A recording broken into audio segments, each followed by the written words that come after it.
siguradong hindi nila maipapanalo sa loob at labas ng korte.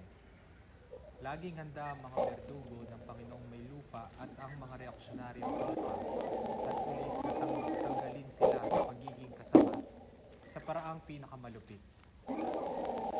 Hindi katakataka kung madalas ay pinababayaran sa mga kasama ang kabuuan ng bahagi ng parte ng katiwala. Madalas silang ipatawag ng katiwala para magtrabaho sa konstruksyon ng walang bayad o wala ring bayad na magpaalila sa Panginoong may lupa o sa katiwala mismo o sa reaksyonaryong lokal na gobyerno.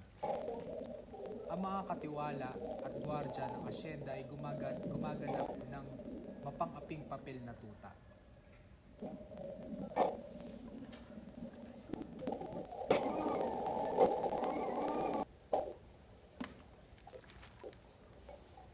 Sa batas sa pakikisamang partihan sa Palayan Rice Share Tenancy Act ng 1933,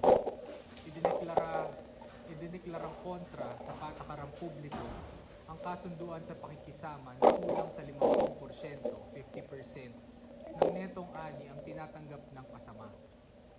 Kasabay nito ay itinakda na magkakabisa lamang ang batas sa isang probinsya kung ang mayorya ng konsehong munisipal na kontrolado ng Panginoong may lupa ay maghaharap ng petisyong ipatupad ang nasabing batas laban sa interes mismo ng kanilang uri. Dahil halatang-halata ang mga palusot na nasa batas, nagastang bayani ang Panginoong may lupang si Quezon at pinasusugan niya iyon noong 1936 para mabigyan siya ng kapangyarihang iproklama ang unti-unting pagkakaroon ng bisa ng batas. Ang resulta ay gumawa siya ng pasikat na mga proklamasyon na 10 probinsya lamang na sa palagay niya ay kailangang lokohin ang mga magsasaka. Matagal nang wala si Quezon pero kasing grabe pa rin ng dati ang pagsasamantala ng uring Panginoong may lupa sa masang magsasaka. Ayon sa batas ng Commonwealth 4113 ng 1933, dapat ipakita ng mga Panginoong may lupa sa tubuhan ang mga resibo ng asukarera na nagsasaad ng dami ng tubong inani at dami ng puwersa ng asukal at pulot na nagmumula sa kabyawan. Hindi ito sinunod. Isa pa, ang mga Panginoong may lupa na kadalasang kasosyo sa repinerya ay madaling mapagsambuatan sa asukarera sa pandaraya sa mga kasama. Ang napakalaking pagkakataong manloko ay pinapayagan ng batas na ito na magbibigay sa Panginoong may lupa ng pribilehiyong gumawa ng sariling kwenta sa gastos sa pagtatanim, pag-aalaga at pag-aani. Sa tangka ng Panginoong may lupang si Rojas na lokohin ang mga magsasaka, natanggapin nila ang kanilang pedal na pagkakaalipin, lalo na sa lugar na malakas ang hukbong bayan. Ipinroklama niya noong 1946 na ipapatupad sa buong bayan ang batas sa pakikisamang partihan sa Palayan ng 1933. Pinaaprubahan pa nga niya ang isa pang batas, ang batas ng Republika bilang 31, na hinayaan niyang tawagin sa maling pangalang Batas 70-30 para akalain na mas malaking parte ang makukuha ng mga kasama. Itinatakda ng batas na ito na mapupunta lamang sa kasama ang 55%, 55% ng ani kung sa kanya ang hayop at mga kagamitan at pantay na paghahati nila ng Panginoong may lupa ang lahat ng iba pang gastos. 70%, 70% ng ani ang mapupunta sa kasama kung siya ay kakarga ng lahat ng gasto sa pagtatanim at paglilinang ng lupa. Nagdudumilat pa rin ang katotohanan ng mahigit 50% ang upa sa lupa. Kahit inuulit na lamang ng Panginoong may lupang si Magsaysay ang mga dating batas, pinaaprubahan niya ang batas sa relasyong agraryo, Agrarian Relations Act ng 1954. Itinakda lamang ang batas sa 30%, 30% ng netong ani ang upa sa lupa. Pagkaraang awasin ang gasto sa abono, pestisidyo at pamatay ng damo, pag-aani at pag-giik. 5% ng netong ani ang mapupunta sa nagpapaupa ng hayop, 5% sa nagpapaupa ng kagamitang pansaka, 25%, 25% sa nagtatanim, at 5% sa nagtatrabaho sa huling pagsuyod. Sa ilang lugar lamang sa inunod ang batas na itong 70-30. Sa mga lugar na iyon, naitaas pa nga ng mga Panginoong may lupa ang upa sa lupa sa pamamagitan ng sobrang pagpipresyo sa gastos nila, pang-uusura at iba pang walang konsensyang aktibidad.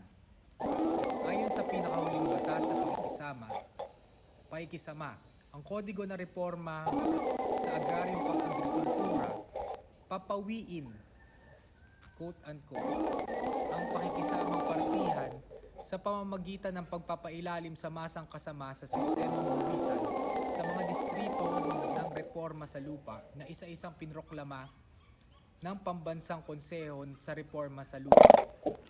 Sa sistemang buwisan, quote-unquote, nakikipagkontrata sa Panginoong may lupa ang mga kasama na nagbabayad ng pirmihang taunang buwis na pera o butil na katumbas ng 25%, 25% na taunang neto nakikwentahin batay sa normal na ani sa loob ng 3 taon bago pumasok sa kontrata. Kahit parang napababa ng kodigo na ang upa sa lupa, hindi totoong ganito ang nangyayari. Dahil inaako ng mga kasama sa kontratang buwisan, quote-unquote, ang lahat ng gasto sa pagsasaka at masahol pa, binabayaran nila ang pirmihang taunang buwis sa mahinang ani, kahit mahina ang ani o nasira ito ng anumang kalamidad tulad ng baha, tagtuyot o peste. Ito ang dahilan kung bakit parang salot na kinasusuklaman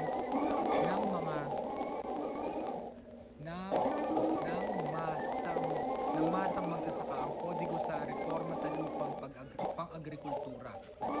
Ang sistemang buwisan, quote-unquote, ay walang iba kundi bagong forma ng pakikisamang partihan at sa maramihang bagay-bagay ay mas masahol pa kaysa sa mga dating forma ng pakikisama.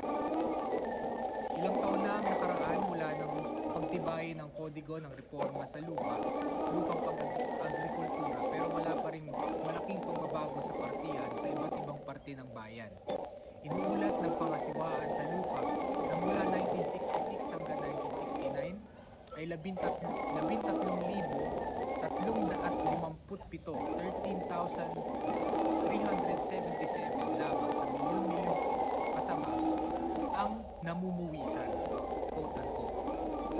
Ang bagal-bagal ng mismong Pambansang Konseho sa Reforma sa Lupa ang pagpoproklama ng mga distrito ng Reforma sa Lupa dahil sa kabuuay hindi ang buwad na programa sa Reforma sa Lupa ang inuuna ng reaksyonaryong gobyerno kundi ang iba pang programa. Ang proklamasyon ng mga distrito ng Reforma sa Lupa ay mangangailangan ng malaking pagpapiyansa ng iba't ibang ahensya sa reforma sa lupa. Kahit sa mga lugar na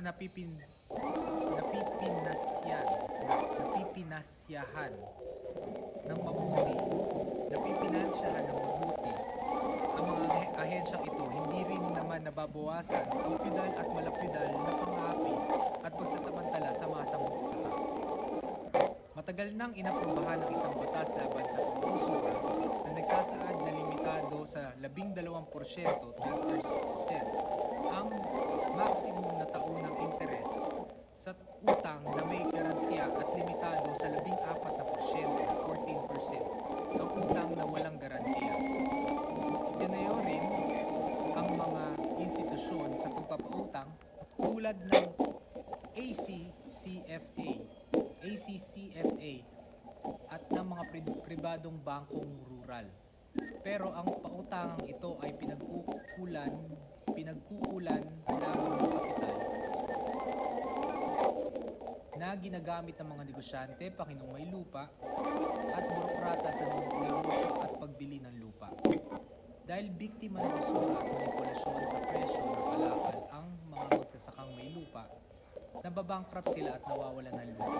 Madalas, ang mga bangkong rural ay nagsisilbing instrumento sa pagkabankrupt ng maraming may-aring magsasaka. Pinabababa ang halaga ng lupa nila kapag ginagamit na collateral. Dahil walang mayalok na collateral ang mga maralitang magsasaka bukod sa parte nila.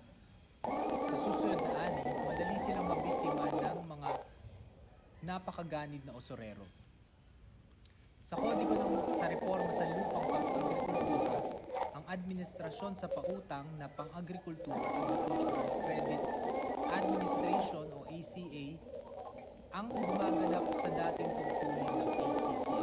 Walang fundamental na pagbabago kundi ang pangalan lamang. Ang ACA, tulad ng pinalitan nito, ay fundamental na pagpupunan pa rin ng kapital para sa negosyo at usura at para sa hubad na kooperatibang kontrolado ng mga Panginoong may lupa, burokrat at mayamang magsasaka. Fundamental na nagsisilbi sa mga Panginoong may lupa ang limitadong kapital ng ACA. Kahit ipagpalagay na ginagamit nga ang kapital na ito para pagsilbihan ng maralit ng magsasaka, napakaliit nito kaya hindi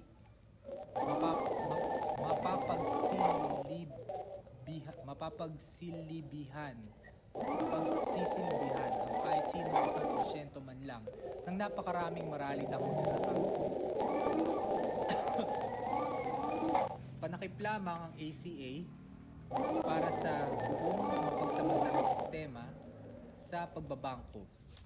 Sa gobyerno man o sa pribado, na kontrolado at minamanipula ng uring Panginoong may lupa para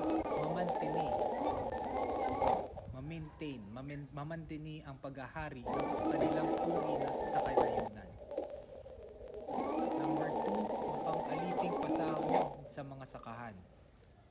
Dahil sa pangkalahatan, nagmumula ang magagawang bukid sa mga lugar na kulang ang lupa at minsanan lamang ang pagtatanim, mas pinagsasamantalaan sila kaysa sa maralitang magsasaka na kaya pa rin mabuhay sa lupang tinatrabaho nila bilang kasama. Ang mga manggagawang bukid ang malaking parte ng relatibong surplus sa lakas tauhan sa kanayunan.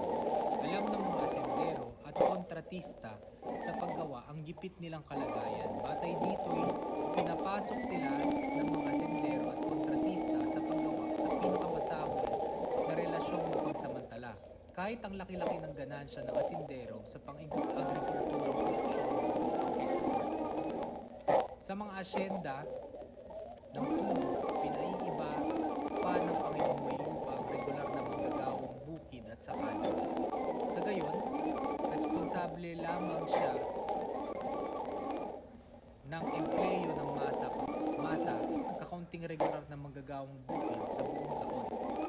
Dahil itinuturing na panapanahon o pansamantala lamang ang mga maraming manggagawang bukid na ipapagawa sa kanila ang pinakamabigat na trabaho sa pinakamababang sahod sa loob ng iilang buwan ng pagtatabas. Sa katunayan, ang ilan sa mga pansamantalang manggagawang bukid na ito ay nakatira malapit sa asyenda kahit hindi panahon ng trabaho.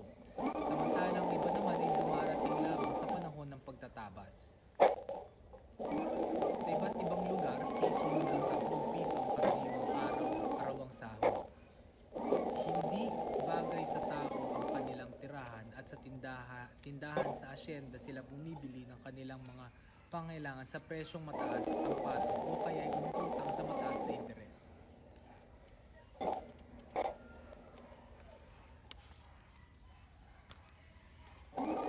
Kahit noong mas nangangailangan ng EU ng asukal mula sa Pilipinas, ilang beses tumataas ang presyo ng kalakal na ito dahil sa Rebolusyong Kubano. Hindi nabibigyan ng katumbas na dagdag na sahod ng mga manggagawang bukid, kundi lalo pa silang itinatali sa dati ng sahod na sobra ang baba. Hindi lamang ito, lalo para pinaliit ang kanilang sahod ng patuloy na inflasyon at ng devaluasyon ng piso noong 1963. Noong 1963, sinigurado ng Kodigo sa Reforma sa Lupang Pang-agrikultura na 350 3 pesos and 50 cents ang magiging minimum na arawang sahod ng mga manggagaong bukid. Hindi ito sinusunod ng mga sendero pero mabilis namang bumababa ang halaga ng piso mula noon.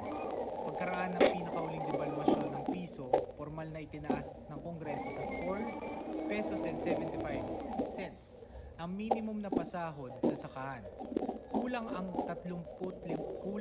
35% dagdag na ito para punuan ang mahigit 60%, 60% na devaluasyon ng piso. Walang tigil ang devaluasyong ito, pero siguradong tulad ng dati, hindi susundin ng mga asyendero ang sarili nilang batas hanggang walang inilulunsad na mabagsik at matinding pakikibakang pampulitika at pang-ekonomiya ang mga manggagaong bukid.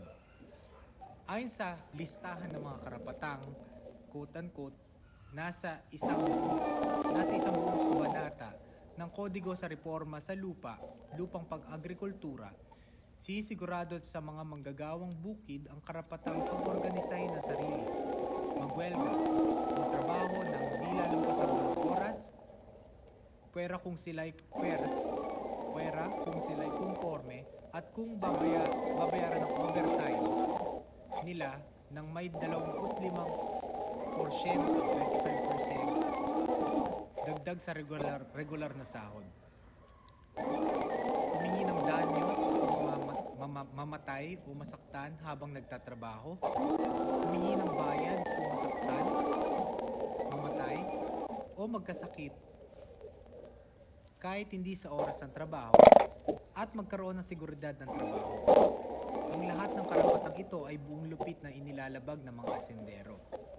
Kung walang pagkakaisa at revolusyonaryong kamalayan ng mga manggagaong bukid, madali silang siklot-siklutin ng mga Panginoong may lupa dahil pwedeng ipitin ng mga ito ang sahod ng manggagawang bukid sa unang buwan at karaniwan ang kontratista sa paggawa ay taong may otoridad, alkalde, hepe ng pulisya, konsehal o kapitan ng baryo sa lugar ng pagre-rekrutan ng mga manggagawang bukid. Isa pa, ang mga manggagawang bukid ay tinatali ng kontratista sa pamamagitan ng pagpapautang ng pera sa pamilya nila at ng arbitraryong pagkikwenta ng gasto sa transportasyon, pagkain at iba pa na utang ang turing at pinapatungan ng interes na hanggang 300%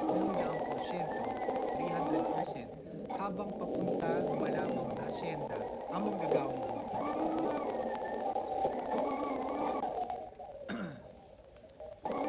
Ang kontratista sa paggawa ay may saligang partisipasyon sa pagsasamantala ng Panginoong may lupa sa pamamagitan ng komisyong kinukuha niya sa bawat tonelada o bawat araw na kumpleto ng mga manggagawang bukid. Kapag nasa asyenda na ang manggagawang bukid, kadalas ay pinatutuloy sila sa maruming tirahan o dinadaya sa rasyong pagkain at sa timbang o bilang ng tubong tinabas, hinakot o kinarga. Kapag nagkakasakit sila, mas maswerte pa sa kanila ang kalabaw. Basta na lamang silang pinapalayas. Mabuti pa ang kalabaw at inaalagaan. Dapat masusing imbestigahan ng mga kadre ang kondisyon ng manggagawang bukid sa iba't ibang lugar na malawakang natatamnan ng tubo, nyog, abaka, tabako, goma, saging, pinya, at mga gulay sa batayang kapitalista. Dahil iba-iba ang bawat lugar, iba-iba sa bawat lugar ang forma ng mapagsamantalang relasyon. Gayunpaman, karaniway tumatanggap lamang ng 50 piso buwan-buwan ang manggagawang bukid sa panahon ng anihan. Sa arawan man sila binabayaran o sa pakyawan. Dahil marami-rami rin ang manggagawang bukid na nagtatrabaho sa mayamang magsasaka, dapat din silang bigyan ng masusing pansin. Mapapabuti pa rin ang sahod nila kahit hindi tinutulig sa bilang kaaway ang nagpapatrabaho sa kanila, kundi ninuneutralisa lamang.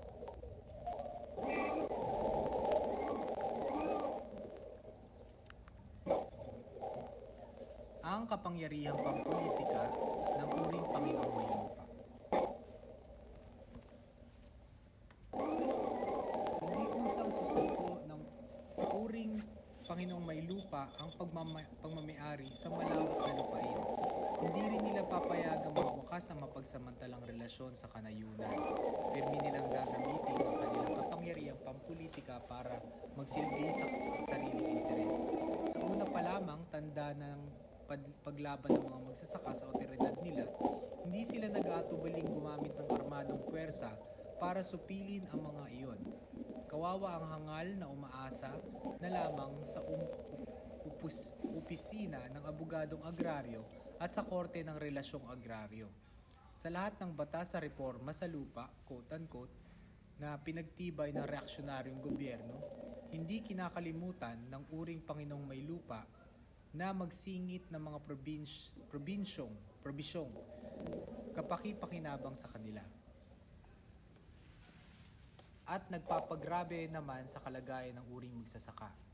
Naglilingkod sa uring Panginoong may lupa ang hukbo, pulisya, at mga korte at bilangguan. Nagtatayo sila ng pribadong grupo para sa sarili nilang kagyat na pangangailangan, hindi lamang para magbunsod ng paksyonal na sigalot sa loob ng kanilang uri, kundi para sa lakayin din ng lumalakas na revolusyonaryong kilosang masa. Patuloy na lumalakas ang mga Panginoong militar sa probinsya. May direktang mga representante ang uring Panginoong may lupa sa bawat antas ng reaksyonaryong gobyerno, mula sa antas ng baryo hanggang sa antas pambansa. Ang mga Panginoong may lupa mismo ang opisyal ng reaksyonaryong gobyerno. Umaabot ang kanilang kapangyarihan sa bawat ahensya nito, lalo na sa pamilit na aparato ng Estado. Dahil malaki at laganap ang pagpipinansya nila sa mga kampanya sa eleksyon, matatagpuan sila sa mga mapagpasyang posisyon sa lahat ng reaksyonaryong partidong pampolitika. Tuwing babanggitin ng reaksyonaryong gobyerno ang pagpapalaki sa produktibo sa agrikultura o ang pagbibigay ng pang-eengganyo sa pag-export, ang uring Panginoong may lupa lamang ang gustong bigyan ng benepisyo. Hanggat patuloy na nagmamayari ng mga asyenda ang mga Panginoong may lupa, hanggat patuloy nilang kinokontrol ang relasyon sa produksyon sa kanayunan, ang uring Panginoong may lupa at ang malaking burgesya komprador lamang ang pwedeng makinabang sa lahat ng pinahusay na kalsada, tulay daungan, patubig, sistema ng kontrol sa ilog at kahit sa serbisyong suporta sa agrikultura na maisasagawa ng reaksyonaryong gobyerno sa pamamagitan ng mabibigat na pautang mula sa dayuhan at matataas na buwis. May iba't ibang tipo ng organisasyon ang uring Panginoong may lupa na nagagamit ng direkta at hindi direkta para bantayan ang interes nila sa lahat ng paraang posible sa loob ng kasalukuyang sistema. May asosasyon ng mga miller at producer at mayroon ding mga organisasyon ng komersyante. May tinatawag na organisasyong sibiko at pangkawang gawa na ginagamit para bigyan ng publisidad ang kabaitan at kabutihang loob ng mga Panginoong may lupa at para itago ang kawalang budi at karahasan ng kanilang paghahari. Nagtatayo ng mga huwad na kooperatiba para manipulahin ang iba't ibang saray ng uring magsasaka. May mga bangkong nagsisilbing sentro ng mga alyansa ng Panginoong may lupa at komprador. Sa lahat ng tipo ng organisasyon, ang simbahang Katoliko ang pinakamatanda at pinakamaasang tagapagtanggol ng uring Panginoong may lupa.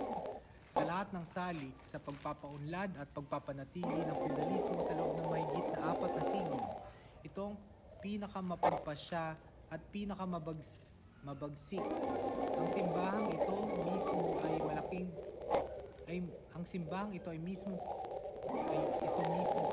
Panginoong may lupa na hindi nababawasan ng feudal na pribilehiyo noon pa'y tinatamasa sa sistemang kolonyal ng Espanyol. Nagtayo ang simbahan ng maraming organisasyong sibil na nakalaang panatilihin ng pamamanginoong may lupa pero kunwaring mga tagapagtaguyod na reforma sa lupa. Kahit ang mga obispo at pari sa simbahan at mga anak ng Panginoong may lupa na nag-aaral sa mga eskwelang sektaryan ay nakikisali na rin sa laro ng reformismo para lamang marahas na kondenahin ang nagtataguyod na revolusyonaryong agraryo, ipamigay sa inaaping masang magsasaka ang lumang reseta ng pananalig at kumpiyansa sa reaksyonaryong gobyerno at sa huring Panginoong may lupa. Sa kanayunan, ngayon marami-rami rin ang reformista at kontra-revolusyonaryong mga asosasyong pangmamagsasaka, unyon ng manggagawang bukid, ahensya sa pagpapaunlad ng nayon, quote-unquote, o rural development, proyektong kooperatiba, quote-unquote. Ang nag-oorganisa sa mga ito ay mga ahensya ng EU para sa kontra-insureksyon o kaya'y burokrata kapitalismong organisasyong relihiyoso, kontra-revolusyonaryong taksil na revisionista, karaniwang manggagansyo o Panginoong may lupa na ring mismo. Ang ilan sa mga ito ay kilusan sa rekonstruksyon ng kanayunan sa Pilipinas, Philippine Rural Reconstruction Movement o PRRM, katulong ng Presidente sa pagpapaunlad ng komunidad, Presidential Arm on Community Development of PACD, Federasyon ng Malayang Magsasaka, Federation of Free Farmers o FFF, pinagsanib na kilusan para sa hustisyang panlipunan at mga reforma, Federated Movement for Social Justice and Reform, FMSJR, Malayang Samahang Magasasaka, Paksyong Lava, Kaisahang Magsasaka, Kasaka at iba pa. Nagkakaisa sila sa kontra-revolusyonaryong layuning lokohin ang mga maralitang magsasaka at manggagawang bukid para maniwala ang mga ito na makakaahon sila sa pang-aapi at pagsasamantala sa pamamagitan ng pagtitiwala sa programa sa reforma sa lupa ng reaksyonaryong estado ng mga komprador at Panginoong may lupa. Bigo nilang inaasahang ilayo ang mga maralitang magsasaka at manggagawang bukid sa revolusyonaryong agraryo na walang pagod at buong tapang na ipinaglalaban ng Partido Komunista ng Pilipinas.